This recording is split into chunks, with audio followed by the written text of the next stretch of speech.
So first of all, on behalf of the ARC Centre of Excellence for Plant Success, I'd like to acknowledge the traditional owners and the custodianship of the lands upon which we meet, the many lands, and we pay our respects to their ancestors and descendants who continue cultural and spiritual connections to country. We recognise their valuable contributions to Australian and global society.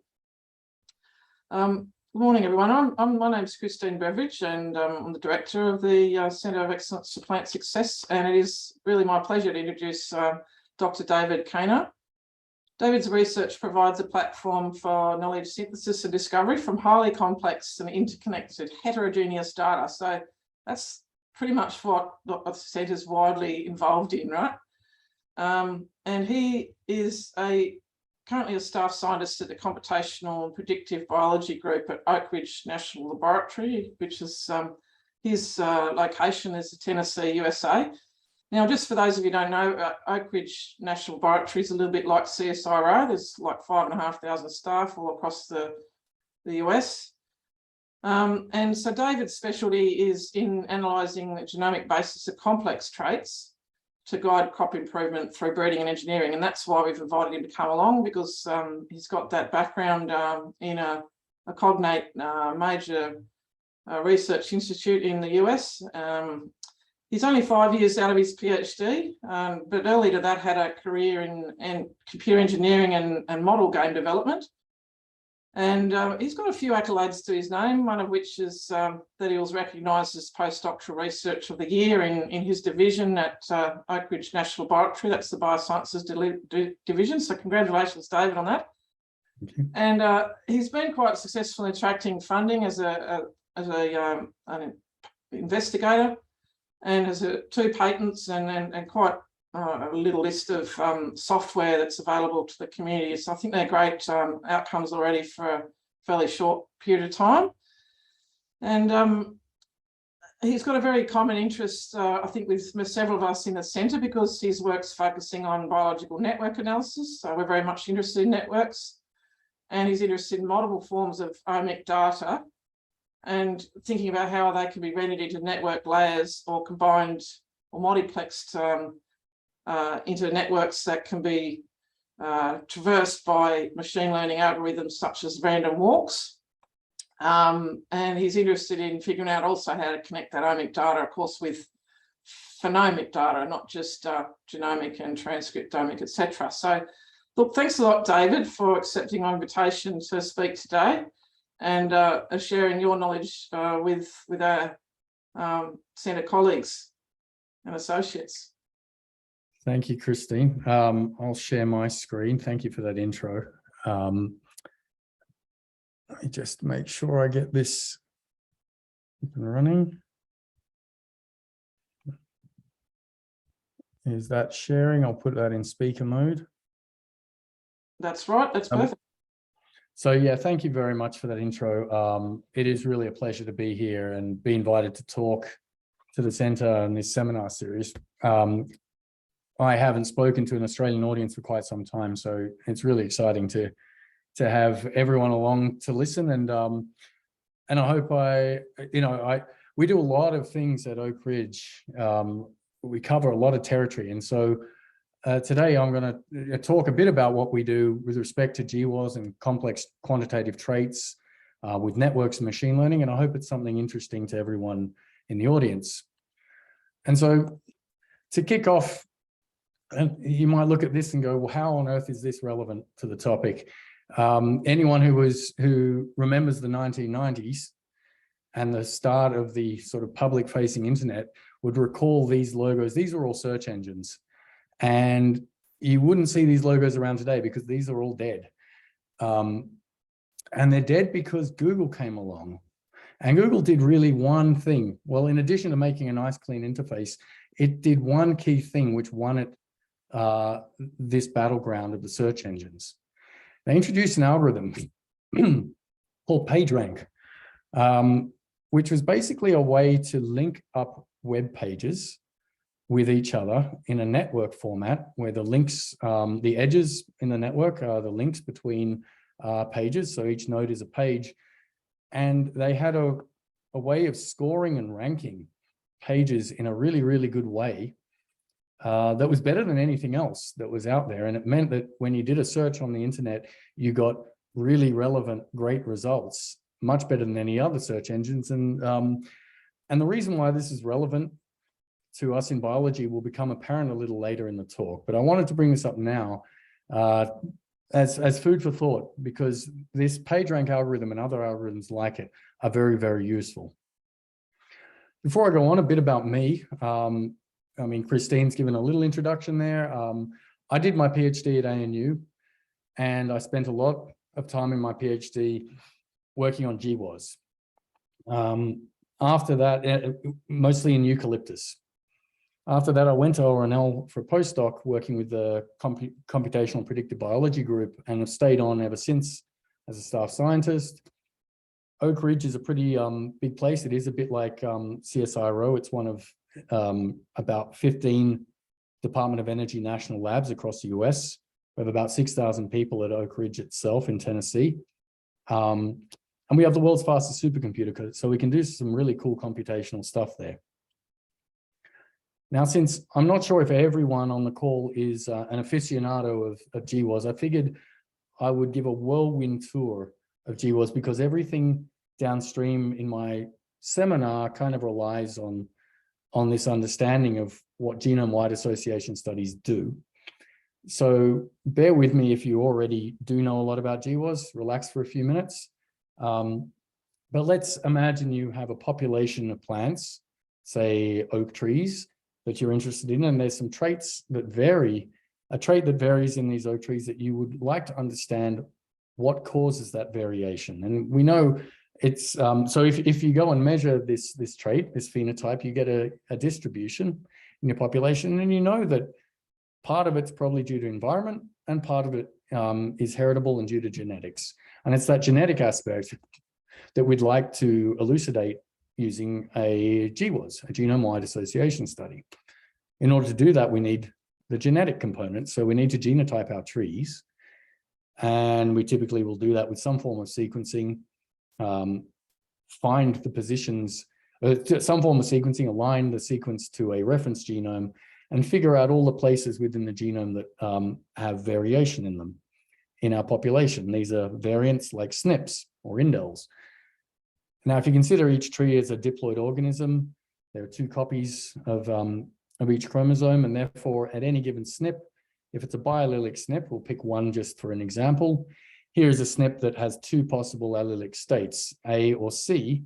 And so every tree in your population falls into one of 3 subgroups. They either have 2 copies of A, an A and a C, or 2 copies of the C allele. And immediately you can see that you could take the phenotype and you could take these 3 groups and look at the phenotypic distribution of each group individually and see if they are different. And so it might look something like this. The trees with the AA genotype at this SNP are lower in phenotype than those with the CC, and the AC trees are somewhere in the middle. And you can immediately start to see a bit of a trend going on here, which you could fit a model and see that indeed there is a trend, there is a slope. And if we want to discover if this SNP is actually significantly associated with our trait, we need to do some sort of statistical test. Our null hypothesis is that no matter what variation you have at this SNP, it has no impact on the phenotype. In that scenario, you'd have a pretty much a flat line in your trend line. But in this case, as we can see, there is a slope here, and that slope is the actual effect size of this SNP. You can run a statistical test and get a p-value that tells you whether this SNP is actually significant or not. And that, in a nutshell, is GWAS. We go and do this sort of test for every SNP that we have, and we might have genotyped 1 million+ SNPs in the genome, and so we have to do, say, 1 million tests. Now, there is more to GWAS than that, of course. I'm glossing over a lot of the intricacies, but if you understand that basic core concept, then you understand the core of GWAS. Once we've tested all the SNPs, each one of them has a p-value, and we can plot them all along the genome, and they're, so each dot in this Manhattan plot here represents one SNP. Its p-value is in -log 10 form, so the higher up on the y-axis a SNP is, the more significant it is. But because we've tested, say, 1 million SNPs, we have a multiple testing problem. We can't just say anything with a p-value lower than 0.05 is significant, because we're going to get a lot of SNPs that are significant purely by chance. So we use some sort of form of multiple testing correction, like a Bonferroni correction or a false discovery rate. And that gives us the blue line that you see across there, which is our threshold of significance, taking into account multiple testing. Immediately, we start to see that in this little example, not a lot of stuff is sitting above the blue line. Most of the GWAS, most of the SNPs we tested are considered not significant under this threshold. Now, sometimes that's not really a problem. This is an example from my PhD with the GWAS in eucalyptus. We were measuring eucalyptus oil compounds in about 500 oil mallee trees. We extracted oil and looked at the individual terpenes that are in the oil and their concentration. And so in this example, we are looking at beta-pinene. It's one of the main components of the oil. And it had a distribution, as you can see in the bottom left there, it's a bimodal distribution. And when we ran GWAS on this, we got an enormously strong, significant peak on chromosome 1, which is shown in the orange dots in the Manhattan plot. And that peak alone, that's the QTL there, the quantitative trait locus, explained over 50% of the variation in this trait. And you could kind of go home and say, job done, at least with beta-pinene. We've explained a great deal of the genetic architecture that underpins the genetic variation of beta-pinene with just that one locus. The problem is that most quantitative traits don't look like that. When you do a GWAS, so these are some of the other traits we did a GWAS for, also to do with terpenes and eucalyptus oil. And here it is a very different story. The dashed line, the dashed greenish line, is the lines of significance. And you can see in several traits, nothing makes it above that line. In some of the traits, a little bit makes it above. But in truth, you know, we're not going to make a great deal of discovery of the genetic architecture of these traits based on the things that are above the significance threshold. And this kind of bothered me on exiting my PhD, in that while I managed to get some interesting results, I knew that most of what mattered here was not even in play. It was not being considered. And it's led me consistently to ask the question, is GWAS giving us what we need? And I formed this idea that below that magic line of significance, that blue line here, is the land of here be dragons. People are afraid to go there. I certainly was. And the reason we're afraid to go there is because as you go downwards in the significance threshold, if you lower that bar, you start to hit more and more false positives. While indeed you might be finding more true positives in doing so, you don't know what are the true positives and what are the false positives. And so it becomes a risky venture. But should we only care about the SNPs that are sitting above that line? It's been shown that they often only explain a very small proportion of the heritability of a complex trait. So we know that the rest of the heritability is generally sitting below that line, or a lot of it at least. So what to do? What do we do? Do we, you know, at the same time as being afraid to go down there, we also have trouble just even interpreting the SNPs that are above the line, the things that we have more confidence in because of statistical significance. And generally what happens is we look at those SNPs that make it above the line, and we look at the genes that they are either in or near, and we think, okay, these become our genes of interest. And so we form up a table of genes, and it might look something like this. I've made up some silly names of genes here for this example. And on the left, I've made a little network. It's a simple gene to phenotype network that represents the 8 genes in our table of gene of interest. And at this point, we don't know what is a true positive, what is a false positive. If we've had to assign a SNP to more than one gene, we kind of know that they can't all be right. We know that some of these genes are probably functional for this trait, and some of them are not at all, but we don't know which. So generally, we'd start turning to other data. We're looking for other lines of evidence to support what we see and give us some sort of confidence in which genes might be true positives. So we might find some protein-protein interaction data that shows that 3 of our genes have PPI interactions, and that's a useful piece of information. We might find some transcription factor binding evidence that 2 of our genes seem to have a regulatory relationship. Again, more useful information, and so on and so forth. As we search literature, look in other data, run other assays, we start to build lines of evidence and build confidence in which genes might actually matter. And at the same time, the genes that don't seem to connect up with each other, we start to think, are they really involved in this phenotype, or are they potentially false positives? And there's a myriad of places where we can get this kind of data. This figure here is sort of a stylized representation of the hierarchy of cellular life, starting way down at DNA and chromatin level, up through expressed RNA, proteins, metabolites, and all the way up to environment. Within each of these layers, you have entities like genes and proteins and metabolites, and they can interact with each other, and they can also interact between the layers. And there's a variety of assays and algorithms that we can use to get data and form networks and use that information to try and augment our GWAS and discover things with this. And so I've kind of labeled a bunch of them along here and within the diagram. And it's a little bit of a mission to try and model the entire hierarchy here. But the more you can do, the more support you can find for your GWAS.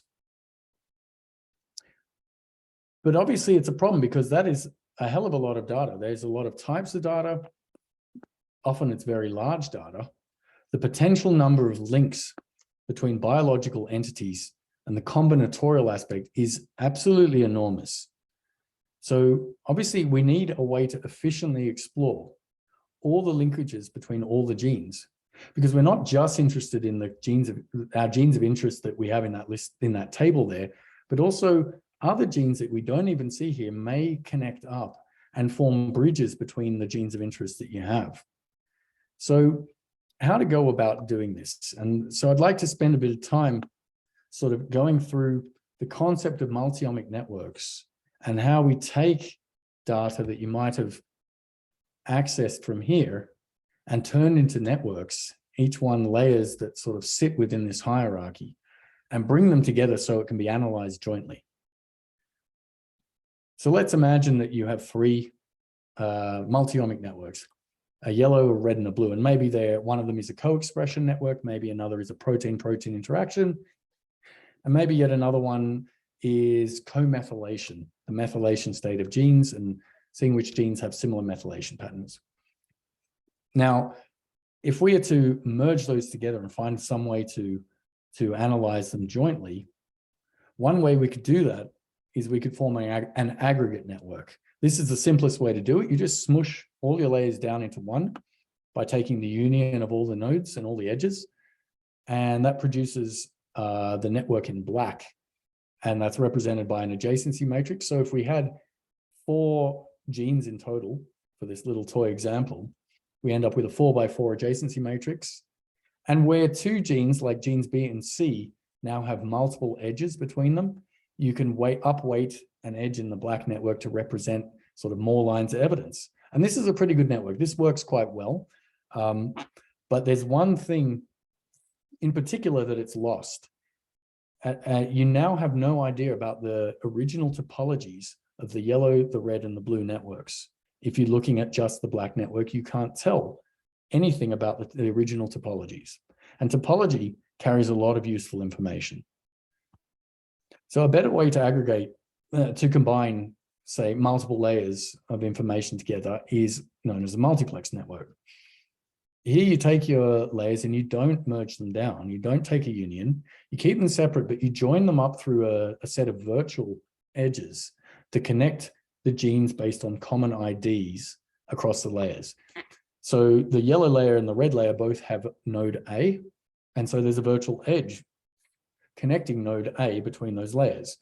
This produces a much bigger adjacency matrix called a supra-adjacency matrix.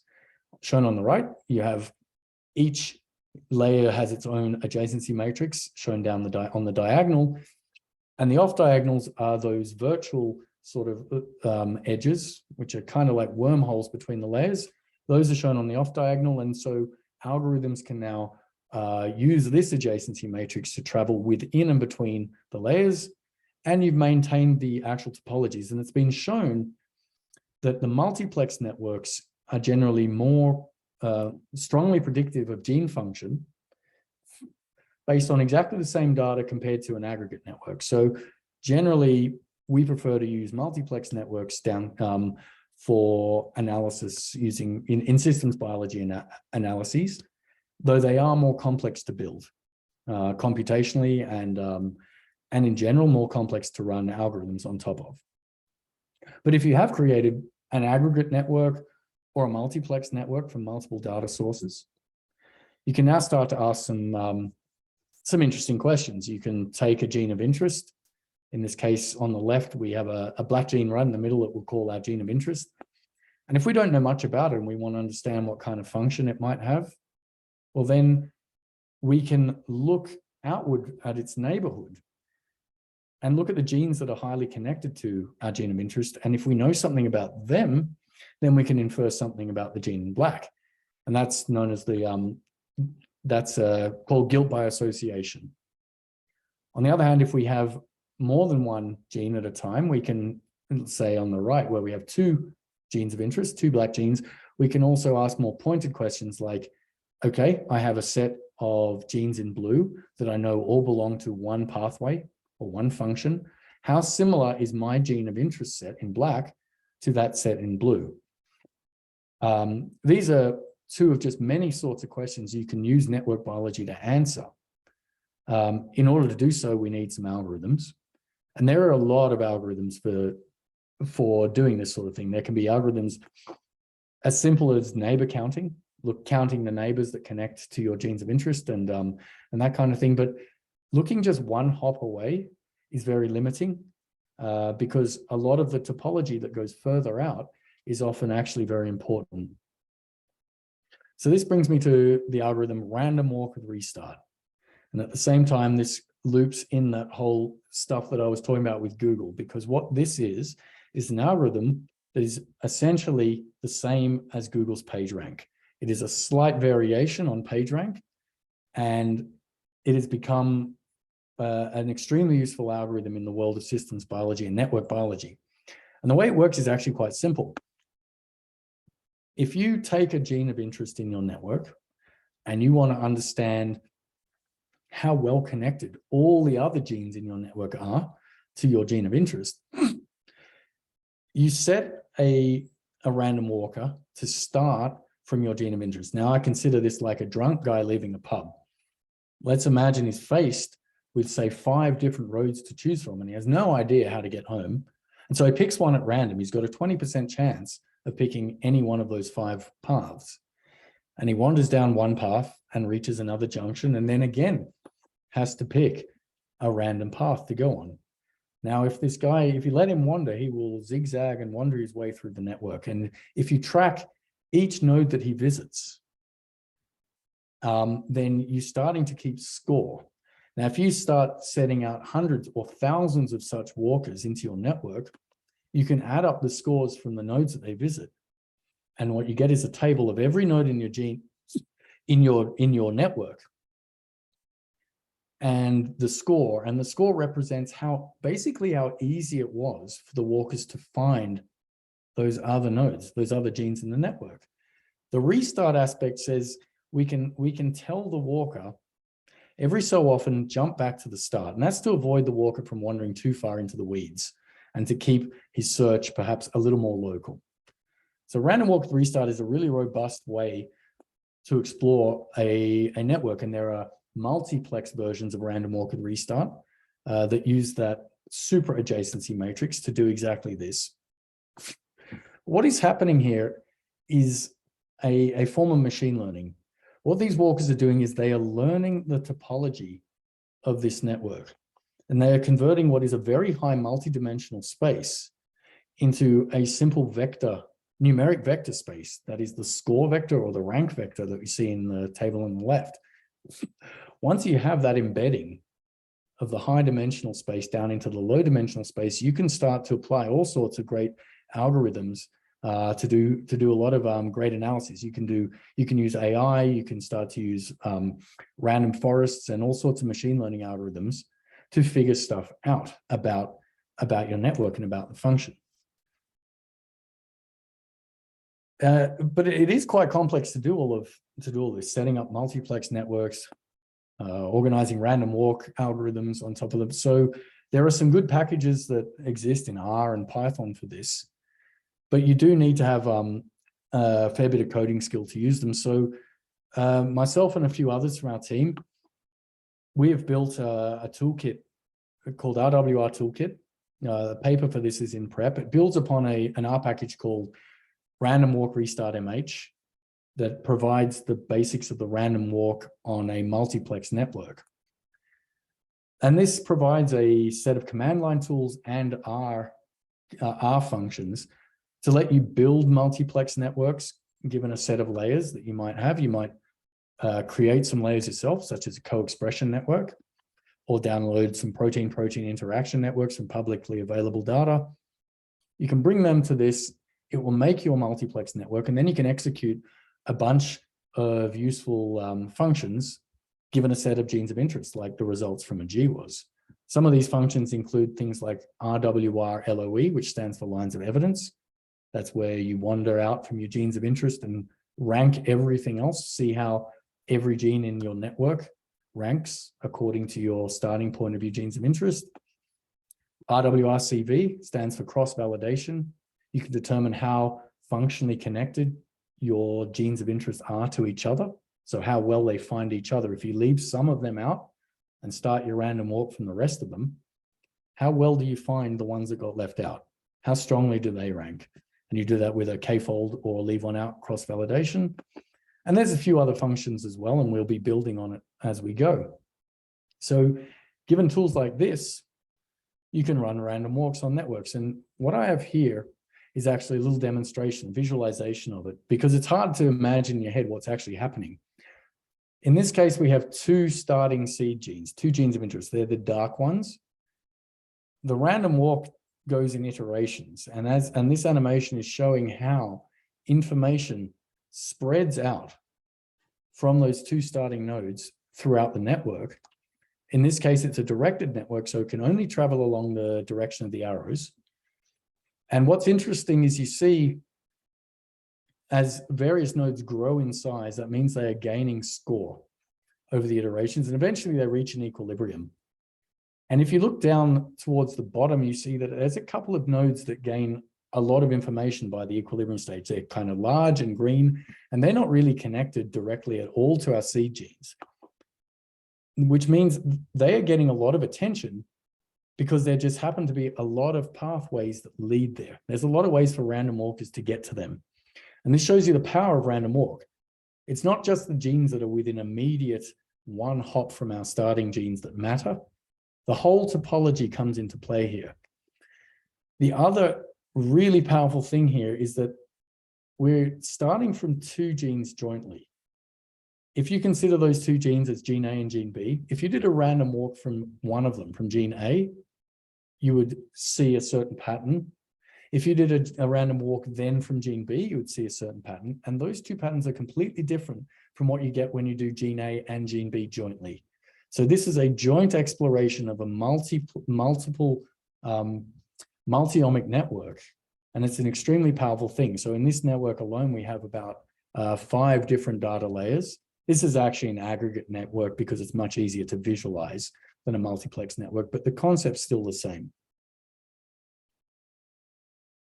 A practical example, one of the projects we are working on at Oak Ridge is with the species pennycress, Phalaspia vents. It's a relative of canola. It's a prospective bioenergy crop. And as part of the domestication of pennycress, we want to increase oleic acid content. That's a desirable thing.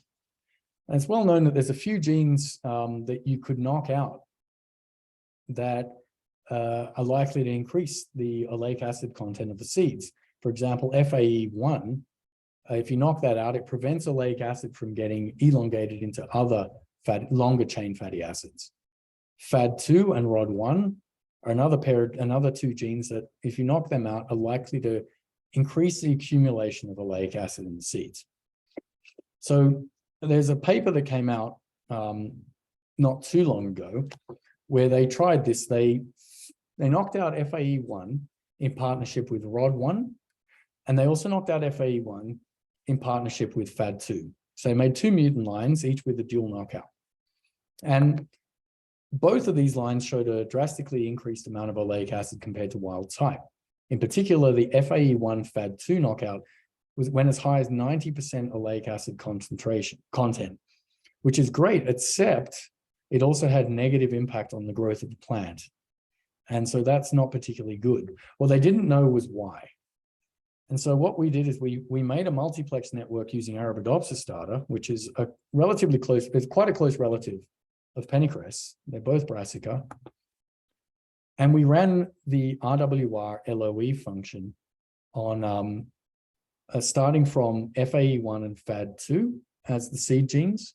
And then we did it again starting from FAE1 and ROD1 as the seed genes.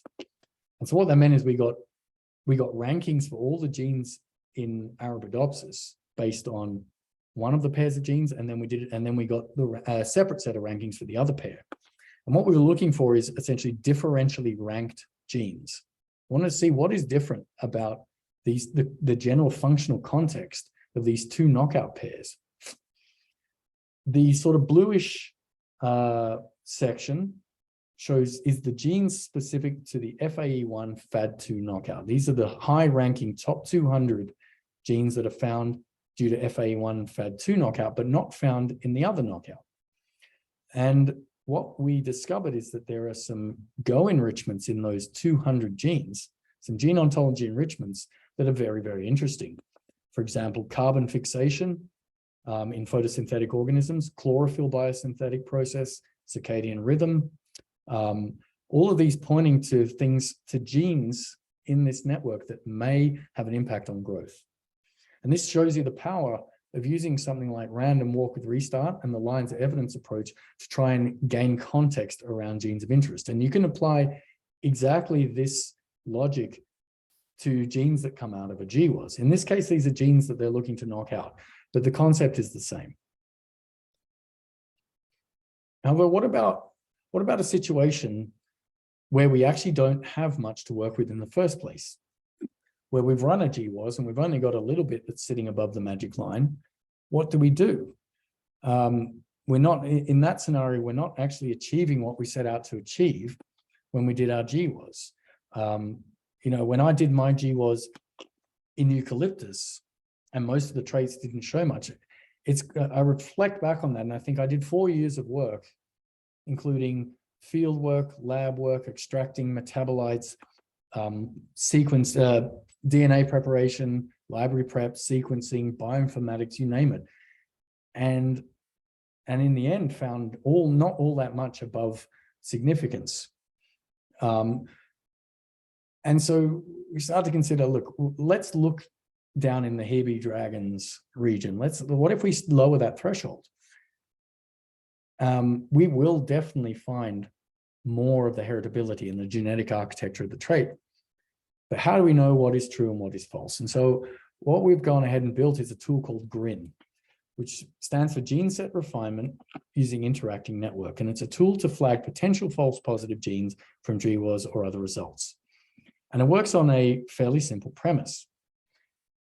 True positive genes that underpin a trait, that are part of the genetic architecture, should have, at some level, some sort of functional interaction with each other. Now, it's hard to say at what level. It might be quite a solid interaction. They might be co-regulated by a transcription factor, or they might have protein binding And together, that means that they jointly affect the phenotype. Sometimes it's less obvious, and maybe through indirect measures or through data that you have no idea about. But nevertheless, the concept is that true positive genes should have some level of functional interaction, while false positive genes you can consider as being random. They pop up. If they have nothing to do with the phenotype, they also probably have nothing to do with each other, except by random chance. And so this is the concept we use in GRIN. We say that if you have a gene set that's come out of a GWAS, especially where you've lowered the significance threshold and grabbed more genes, and probably also grabbed more true positives and more false positives. The false positives, if you were to run RWR-CV, like a cross-validation from your genes, you'd expect that the false positive genes would find each other kind of randomly. You have no idea if they'd find each other well or badly or in between. It's purely random. And so the distribution of the ranks with which they find each other, the RWR ranks, should be relatively normal. Not normal, uniform. On the other hand, the functional genes, the true positives, are more likely to find each other quite strongly, because there should be edges in your multiplex network that link them up through some mechanism. And so their rank distribution will look quite different to the rank distribution of the random genes.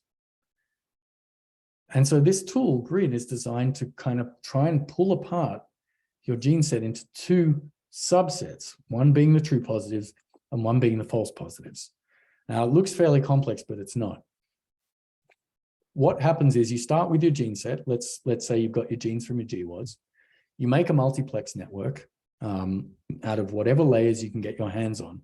And often it's okay to use information from a related species. So if you're working in canola, it's okay to make multiplex networks from Arabidopsis data if you don't have a lot of canola data.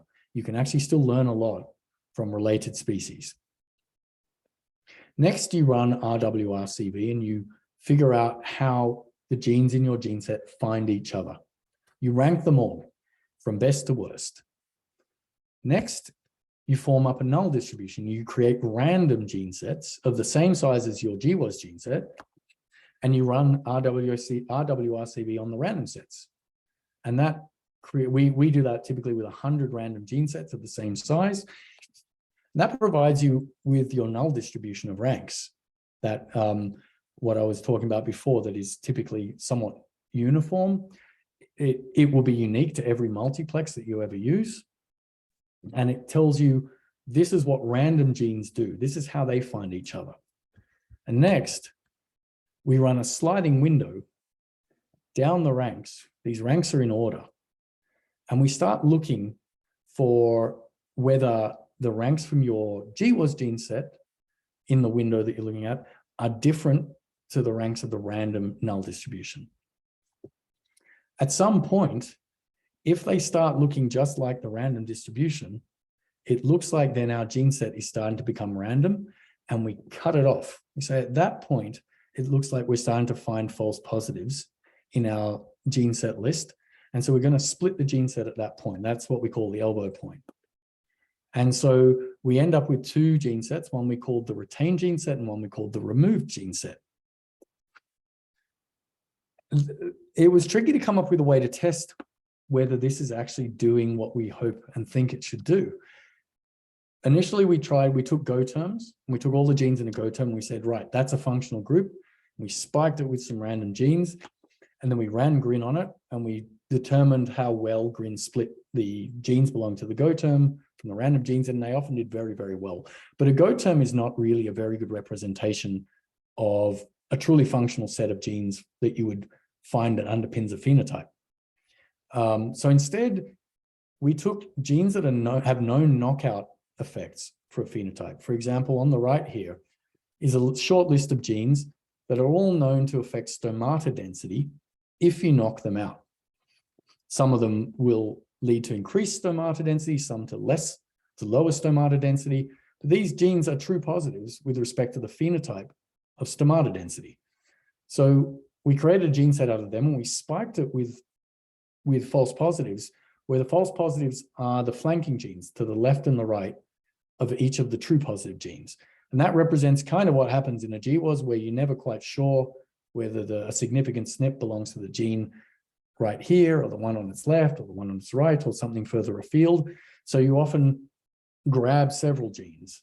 And then we ran GRIN on 20 such test sets like this to see if it retained the true positives and split out and removed the spiked in false positive flanking genes. And here's the results. Now, since the ratio of true positive genes to false positive genes is 1 to 2, so 1/3 of each gene set is true positives, we expect a precision in the retained gene set. We expect by absolute random chance, we would expect to find 1/3 of the true positive genes being retained. Now, GRIN as a classifier, we showed does quite considerably better than that. Typically, it retained about 50, the retained gene set had true positives at a precision of about 50%. So considerably better than a random classifier. And we tested this on 2 different multiplexes. One made out of the ARANET2 network, which is publicly available, and one which is called GRIN testing, which is our own multiplex we made with quite a bit of different data to what's in ARANET. And you can see that the general average results was quite the same, irrespective of the multiplex. A bit more variation in the ARANET2 results than in the GRIN testing results, but the precision of finding true positives was significantly better than a random classifier. Likewise, the precision of finding false positives in the removed set was also better than a random classifier. And the recall shows that we can find a lot. We can keep a lot of the true positive genes in the retained set. We lose some. Some of them get discarded into the removed set. But overall, what the upshot of this is that having started with a gene set that is mostly false positive, we end up after GRIN, if we look at the retained set, we end up with a much sharpened, higher signal to noise ratio set. And that's impressive, since GRIN has no idea at all about the gene set you're giving it. It's just being asked to pull it apart into what it thinks are true positives and false positives based on network topology of multi-omic networks. So GRIN looks pretty promising to us. We have a paper on medRxiv at the moment, because we originally developed this as part of a study with the Million Veterans Program in the VA here. But now we're applying it in plants into GWAS, and hopefully we'll have it published soon. It is available on GitHub for use at the moment, but it's still obviously in testing. Here's a way we've actually applied it recently. The CBI is the Center for Bioenergy Innovation, it's a massive program, about $25 million a year of funding to develop next generation bioenergy crops. Poplar is one of the main targets, Populus trichocarpa. So we have a GWAS population sourced from about 1,500 locations through its native range. And this team here on the right, these are postdocs from our group. They sampled leaves from the Common Garden at UC Davis and measured a whole bunch of leaf traits. And so I ran a GWAS on one trait here called leaf ferret, which is a measure of leaf size. And here's this is a very typical set of results. These are the genes that the candidate genes, or the genes of interest that have come out of that GWAS. And looking at it, there's some genes in there, if you know anything about leaf morphology and the genetics of leaves, that look quite interesting, such as the lob domain genes. Otherwise, it's neither here or there. It's a bit hard to determine what's going on here. We know there's a lot of false positives in here because we've assigned a lot of genes to the left and the right of our significant SNPs. So this is a case for GRIN and LOE. So I built a multiplex network in Poplar using whatever Poplar data we had. We had gene expression data, for example, constructed gene regulatory networks. There's some protein-protein interaction data in Poplar. And so we gathered that all together, made a solid multiplex network. We had 30 genes of interest coming out of the GWAS. We ran GRIN on those 30 genes of interest. And of course, in this case, we have no idea what are the true positives and the false positives. This isn't a faux GWAS set, this is real. And then once we have those 20 GWAS, 20 retained genes out of GRIN, we ran RWR LOE. Now recall RWR LOE is where you start from a set of genes, you run the random walk, and you rank everything in the genome in order to discover functional context, or to understand what are the most connected genes. And so this is what we got. If on the left, you see the 30 genes we got out of the GWAS, when we ran a Go enrichment on them, we got almost nothing at all. We got some very high level Go terms, none of which mean really anything and explain anything. Once we ran GRIN, GRIN retained 20 genes, it discarded 10. Now there was a little more Go enrichment going on, but still not enough to determine much. I mean, regulation, it looks like regulatory stuff is really happening in this gene set.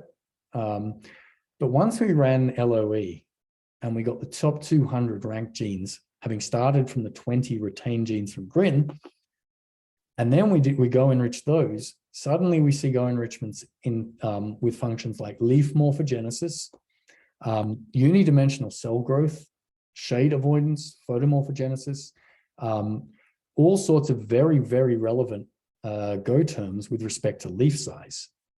And so now we can extract the subnetwork for just these 200 genes and start looking at the individual connections between them from those 5 layers in the multiplex, and start trying to dig deeper into the actual biology that is linking up the GWAS genes with functions to do with leaf size. So it leads to a whole hypothesis generation engine that wouldn't have been possible if we just went with our 30 genes from the original GWAS and stopped there. The benefit of GRIN in this scenario is that it has hopefully removed a lot of noise before we run LOE. Because if you run LOE on a noisy gene set, it's a situation of garbage in, garbage out. You're going to find functional context of a lot of random stuff, and that's not helping you at all. So that's really all I've got to show for today. I hope it's been interesting seeing a bit of how we go about trying to use multi-omics and trying to use GWAS and get to deeper insights into GWAS than just what sits above a magic line of threshold significance. These are important people in our group and in some other groups that have been instrumental in the development of a lot of the software, obtaining data, analyzing it. And so I'd like to thank all of them. And then, of course, all the funding sources that have provided a lot of the funds over the last few years that I've been working on this. So I'd be very happy to take any questions. Wow, David, thank you so much for that. It was excellent. Really enjoyed it. And I love the way you started off with Google that we can all relate to, and then you brought us to a very pointy end at the end. It's really excellent. Thank you so much. Look, are there any questions, David, from people here? You can either type into the chat, or you can turn on your video and ask a question. I can see there's something in the chat, which is from Akila, which says, regarding multi-omics networks, when you say aggregating nodes, how do you incorporate metabolomics data in terms of nodes? So that's a really good question, because generally what I've put together are gene-to-gene networks. And so how on earth do you do metabolites? There's a couple of ways.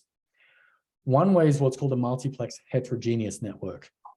So you can create metabolite to metabolite networks. If you have metabolite data assayed in, say, a whole set of samples, you can do sort of correlation of metabolites and form a network there. And then if you have, that creates one network of a metabolites type, and then you have your gene networks, and the bridge between them is bipartite edges.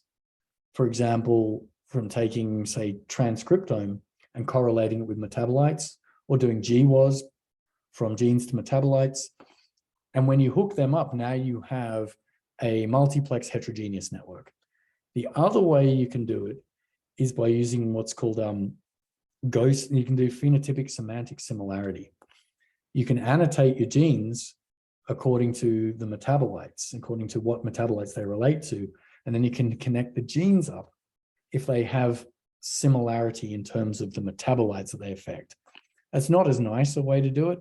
That's kind of a bit half-assed, to be honest. The heterogeneous network way is probably the best way to do that. David, I accidentally turned off your video when I was trying to turn off your screen. If you could just turn that back on. Yep. Yeah, thanks for that. Apologies. We'll go with David and then Barbara and then Mark. Daniel and then Barbara and then Mark, sorry. Okay. Thank you, David. That was absolutely fascinating. Well, I have many questions, but I'm just going to ask one. Okay. We cannot ask them. So when you build these multiplex matrices, yeah, the inference of those submatrices, right? I mean, like, presumably once you have them, that is like a super matrix that you can sort of do like an eigen analysis of it, right? Mm-hmm. And what I was thinking is that if you did that, wouldn't that also allow you to find or the relevance of the different types of genes within all of that multiplex matrix, right? Like, for example, using a covariance tensor approach. And so basically, what are the most important genes in the topology?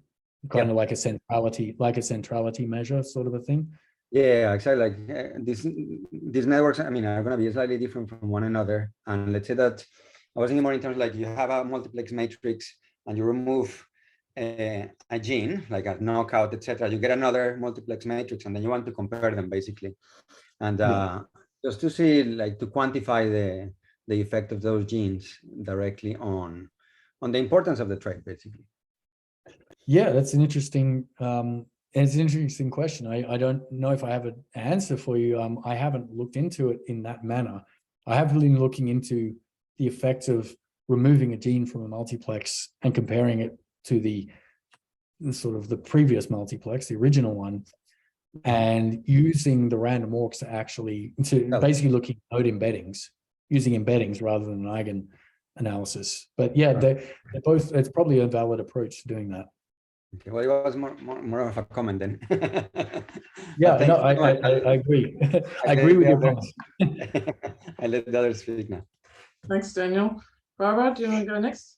Thanks. Yeah, thanks, David. That was a really enjoyable talk. I was wondering if you had thought at all about how to integrate over multiple species. So if you had, say, some closely related, I'm come from a sort of phylogenetics perspective and sort of trying to think how can kind of comparative analysis of networks kind of potentially help or give us more information. I was just wondering if you'd kind of explored that at all in your research, or if you thought it was something worthwhile. I haven't explored that at all, and it's a really cool idea, because if you consider each species has a different gene space, a different node space, the heterogeneous multiplex networks, I think, would come into play here. You can build a multiplex network for one species and another for the other. The links between them, the bipartite edges that go between them, that's the question. I mean, you could use orthology and say this gene from species A connects to that gene from species B by orthology or blast results or whatever method you want. And yeah, it might not be one-to-one, I guess, if you've got gene duplication and things. That's okay. That's fine. It doesn't have to be one-to-one. No, That's a really interesting concept, and I have no idea where it would lead you. Well, if you'd like to talk about it more, I reckon that, yeah, Luke and Mike Charlton and I would love to have a chat with you. Oh, that's cool. I like it. Excellent. Definitely. Over to you, Mark. Hi, David. You can hear me okay? Yes. Hi, Mark. Okay, great. Maybe I got a couple of questions that are somewhat related. On your second last slide, your populous example, you went through, I guess, 3 examples, and you sort of showed a snapshot of some of the hits that you identified. I was sort of interested, as you went down the different categories, was it sort of hierarchical in that the things you find with the sort of the more traditional GWAS type of approaches, do they always get picked up as you move down, or do you find different sets of hits with the different approaches? I guess I was interested in that. You mean when we progressed from having, say, the original 30 genes to the 20 that came out of GRIN filtering? Yeah. I have obviously those gene sets. And so are you asking like for certain known genes to do with, are you talking about known genes to do with leaf size? Yeah, so if they progress? Yeah. Yeah, right. I don't know a lot personally of the biology of leaf morphology. I do know a little bit. And the ones that I do know, like the lob domain genes, did progress down the chain. Yeah. So they were retained by GRIN. Okay. But I haven't gone and had a deep look yet. The work I'm showing here is extremely recent. And so I do need to look at the retained genes and see, and this is actually a good point, an important point. At no point do we say that what GRIN puts in the remove set should be just thrown on the floor.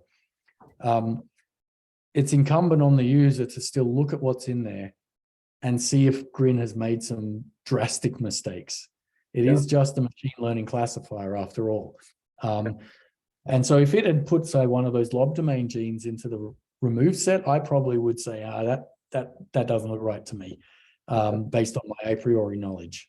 Yeah. So it's kind of an assistant more than a hard decision maker.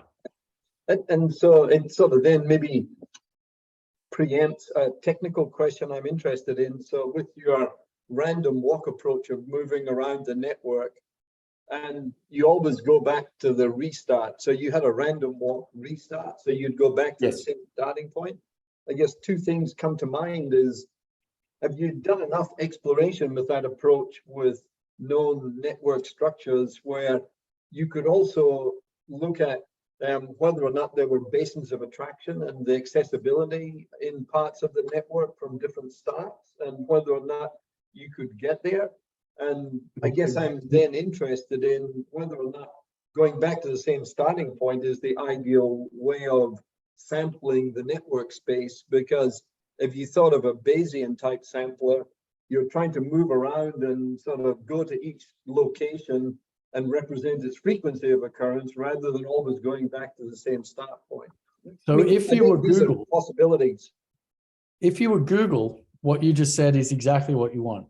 The PageRank algorithm with Google, the restart is random. They restart you on it restarted on random nodes.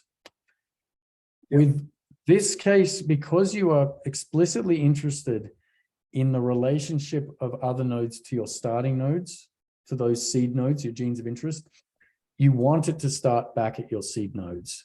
You want it to keep coming back there. The restart value you can adjust. It's anywhere between 0 and 1, and that's the strength of the restart. The higher the restart value, the more often it will bring the walkers back to the start, and they therefore more locally, they explore locally. If you don't, and yes, if you let them roam with a very low restart value, they can get kind of stuck in valleys. And so that is the point of the restart. It's an interesting thought about, given a multiplex, where are those locations in the topology that might be traps? I guess every multiplex, every network is different. And so, yeah, you could probably explore it by using using Google's PageRank rather than the RWR from your seed set. You could do a PageRank on your whole multiplex and determine what are the less accessible areas and more accessible areas. I don't know necessarily what you would use that information, how you would use that information. So, you know, an example might be if you we were. might have to move on, Mark. Sorry about that, because it's Well, okay, thanks for I didn't finish my question then, but maybe another time I'll get a chance to ask it. So maybe it'd be good. So there's 3 other questions sitting there. One was from Eloise, which was about how to connect completely different things. I think you touched on that already, but perhaps you could just repeat it, because it's a really important point about how do you integrate data sets from very different material, transcriptomics, shoots, metabolomics, different developmental stages? How do you manage all that? Yeah, well, if you're interested in a specific developmental stage or tissue, it's often good to make a condition-specific network, tissue-specific, or and so I have for example, in poplar, I have a root poplar network, a leaf poplar network, and a xylem poplar network because I've got data in those three tissues. For a generic one, I just combine it all together. And then, yeah, I did talk a bit about in the previous question, connecting up, say, metabolite data, which is a completely different node type. That's where the heterogeneous networks come in. And a question from Jasmine. I think she would really love to reach out and chat with you in quite some detail, as I expect David might. But there we're really just asking, can you use these sort of technologies to analyze transcriptome data sets for the purpose of understanding the biology? I think the answer to that is yes. Yeah, so in the plot, in the figure I had about GRIN, at the start it showed your source for genes of interest that go into GRIN, and we put GWAS and also differentially expressed genes. So you can take differentially expressed genes as your gene set of interest and try and filter that. So yes, is the short answer. Cool. As Christine said, I think I might be emailing you very soon. No problem. I think if I talk to you now, it'll go on forever. Yeah, well, I know there's another important meeting coming straight after this one's already started, probably. David wanted to know whether you could use this to identify or study the candidate genes around a SNP, and I guess you can by just adding those into your analysis. As it may not be the actual SNP, it might be a gene nearby. Yeah, and that's kind of what we were doing with the faux GWAS data sets, where we were spiking them with the flanking genes to simulate exactly that, and see if GRIN could classify the true positives and the false positives. We end up with a lot of genes, though, David. That was the thing that worried me a little bit, that spiking would dominate, and what the limitations are. Yeah, I mean, we've run GRIN on gene sets like about 500 genes. Runtime gets to be a little bit of a problem because it's not very optimized at this point. I am concerned that as gene sets get really large, GRIN's going to struggle because suddenly you get everything connects to everything at some point. Mm-hmm. So I don't know where that number is, but yeah, size will matter. We have so many data sets like this that would be good to investigate. So anyway, great. Yeah, cool. Look, I think we better wind up. The meeting's been pushed back 15 minutes. Oh, okay, righto. Well, we can, if Mark's around, he can come back and ask another question. Are you free for another 10 minutes, David? Yeah, sure. Necessary? Yep. So there's a question here from Nicole, which is, can you read that, David? From what I understand, you construct a network just from the candidate genes that you identify using GWAS. Is that actually true? Not necessarily, is it? No, you construct a network from everything you got. We try to get a network that covers as many genes of the species as possible. So if you have, say, done RNA-seq and you've got 20,000 genes worth of expression data, and you make a co-expression network, you now have a network with 20,000 genes in it. And different layers have different sizes. In poplar, in Arabidopsis, the transcription factor to target network that I have has just a few thousand genes in it because there's not that huge an amount of curated data on it. But yeah, and then you use your candidate genes from your GWAS as your starting point for the random walks. What about if you had, like in a developmental biology context or sort of physiology context, you had networks that biologists have sort of built together over a period of time, which is, this is how branching is controlled in plants, or this is how flowering is controlled, or this is how leaves are regulated. So it's not so much a transcriptome data set, but rather an actual functional description of a network. I think that's what Nicole's asking about. Right. Can can you bring that sort of knowledge into your system? And the second part of the question is, could you discover missing components of a network using that approach? You could definitely bring those curated type networks in if they have genes, whatever type of connection they have. You can then, you can run random walks on them. Though if they're very small, then this kind of approach is not necessarily the right sort of approach for it, because machine learning thrives on large amounts of data. So if they're very small, it may not be the right approach. But the other part of the question that you said, hold on, remind me, there was a second part there. Potentially recognize if there's any missing components of the network. Yeah, so you could take your network, which might not be very large and have, let's say, 20 genes in it, and use them as a starting point for LOE, discover what are the highest ranking genes if you spread out from there with the random walk, pull out that sub network, so just the edges that connect up the really high ranking stuff, and analyze those. Look deeply at the relationships between network, and you might find new genes that you weren't aware of that the data is telling you have some functional relationship to your curated network. Then, of course, at the end of the day, you're still going to need experimental validation of things, of those connections. But yeah, it's a great engine for discovery and hypothesis generation. Then that's essentially kind of what we were doing in the pennycress example, where we had knowledge of genes that could be knocked out and affect a phenotype based on one of those exact styles of curated networks. And we were just taking the pairs of genes that were going to be knocked out and trying to find other stuff that is highly connected and therefore we think might be affected. And so, yeah, and potentially that could pull some of those genes into the curation process. Yeah, that's cool. Daniel, did you have another question? I think you had your hand up before. Then we better call it quits, I think. Yeah, just a quick question. I wrote it there for David as well, but I was thinking, like, in a single generation of breeding, let's say, do you think you can use this multiplex network to actually make predictions for the next generation? Let's say using the Breeder's equation.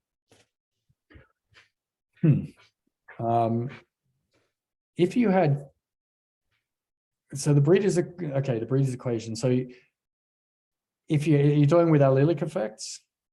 Yeah, so I was thinking that because I mean, you're uncovering many more of the SNP heritability. You might be actually, I mean, still use the same Breeder's equation, but to some extent adding more information into what goes into it in such a way that perhaps your estimates of heritability are better, and therefore your genomic prediction or selection might work even better. One of my goals has been to use the multiplex system and the random walks to discover important genes for a trait, and then transfer that knowledge over to genomic selection models where we can upweight the SNPs in those genes, with like a weighted BLUP, weighted GBLUP, or these kind of models. And I haven't reached that point of trying it yet. Okay. But it's kind of on my trajectory, and it's where I want to go. I also want to consider networks that are kind of haplotype-based networks, SNP to SNP, rather than gene to gene, because there are multiple ways to do that. And this is not well thought through yet, but I, in my gut, feel that we might be able to do something where we can directly predict phenotype from the networks by walking haplotypes. But that's a pipe dream type thing right now. Yeah, no, that's great, because I mean, one of the missing components I think here is like allelic frequencies, right, in the entire set. And if you have those allelic frequencies and a refined version of your heritability, let's say, I mean, most likely you can account for deviations from the standard model, basically, as you move forward in selection, right? And you might be able to more accurately predict what is going to happen. But I will trust you on that. Well, I mean, it's intuition, but yeah, sure. Yeah. No, that's fantastic. Thank you so much. Yeah, thanks a lot, David. That was really engaging talk, and everybody got pretty excited with all those questions. So thanks for all for the that. questions. I think we learned a lot from what you presented, and you really enjoyed it too. So yeah, thanks for making the time to put all that together and share it with us. And well, thank you all for attending. Thank you, Christine, for inviting me. It's a real pleasure to talk to you all, and have a great day.